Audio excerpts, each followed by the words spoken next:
May 27, 1942. The Libyan desert.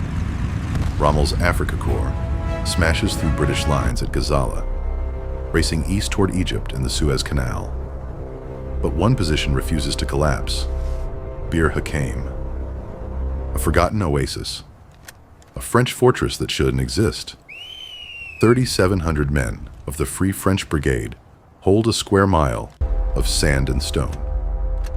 They are the southern anchor of the Allied line. If Bir Hakeim falls, Rommel flanks the entire 8th Army. General Marie-Pierre Koenig commands the garrison. His troops are exiles, men who fled France after the armistice, who watched their country surrender, who chose to keep fighting. Legionnaires, colonial soldiers, Jews who know what defeat means. They dig in deep. Minefields circle the fort. Barbed wire, gun pits, supply dumps buried under sand. The British promise air support. Koenig does not believe them. He stockpiles water and ammunition. He tells his men they will hold as long as it takes. May 27th. The first probe. German reconnaissance units appear on the southern horizon.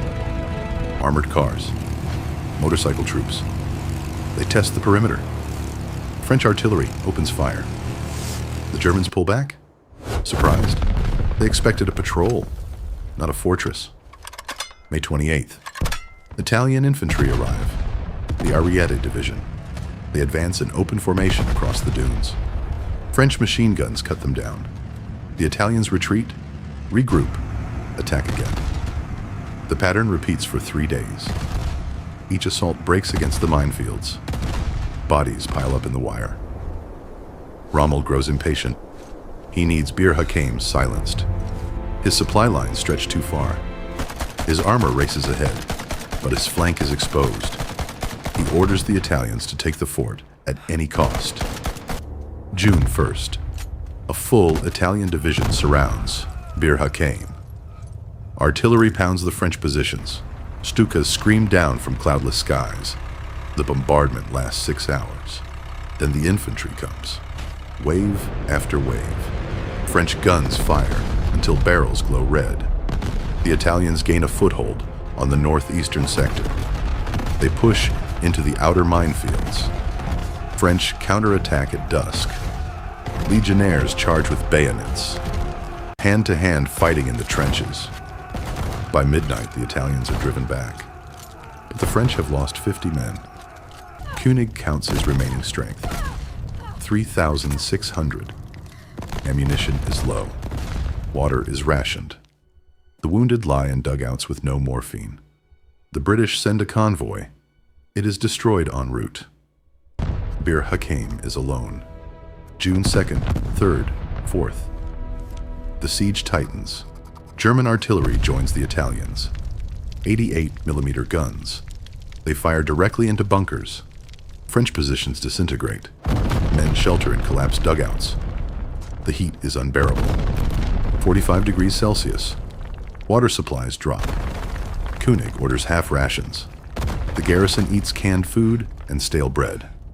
At night, French patrols slip through enemy lines. They ambush supply trucks, capture prisoners, lay mines behind German positions. Rommel's staff calls Bir Hakeim the Thorn. June 8th. Rommel himself arrives. He sees the fort still flying French colors. He is furious.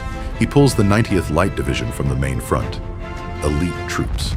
He orders them to finish Bir Hakeim. June 9th. The bombardment intensifies. 200 guns fire simultaneously. The ground shakes. Fortifications collapse. French radio reports craters 10 feet deep. Then the Germans attack. Infantry supported by tanks. They push through the southern perimeter. French Beaufort's guns fire point blank at panzers. 2 tanks burn. The rest keep coming. The Germans reach the inner defenses. Koenig commits his reserves. A company of infantry. They counterattack through smoke and dust. The fighting is savage. Grenades. Entrenching tools. Desperation. The Germans are pushed back 200 meters. But the French have bought only hours. Ammunition is nearly gone. Casualties mount. Koenig radios British headquarters. Cannot hold much longer. Request permission to break out. June 10th. London orders Koenig to evacuate. The breakout will happen after dark. The plan is desperate. The garrison will abandon the fort, march south through enemy lines, then swing east to rejoin British forces. 30 miles through German-held desert. At night, under fire. Koenig destroys everything that cannot be carried. Artillery pieces, radios, supplies. He leaves the wounded who cannot walk. A doctor and chaplain volunteer to stay behind. June 10th, 2200 hours. The breakout begins. The French move in silence. Single file, 3,000 men. They carry the wounded on stretchers. The first column passes through a gap in the German lines. Undetected. The second column is not so lucky. A flare goes up.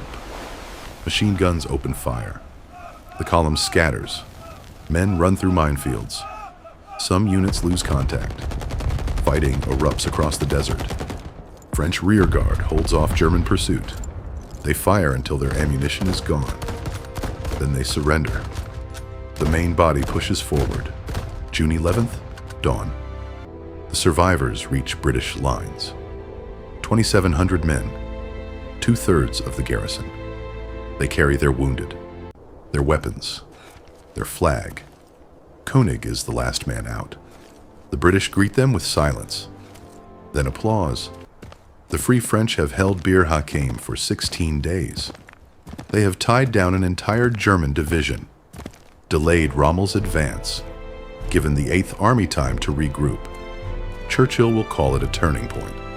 The moment Free France proved it could fight. Rommel's staff admits the siege cost them a week. A week they could not afford.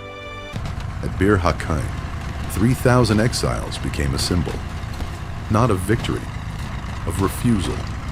The oasis that would not fall. The fortress that bought time with blood, and when the evacuation ends, the tricolor still flies over the ruins. The Germans find it the next morning, torn, burning, still standing.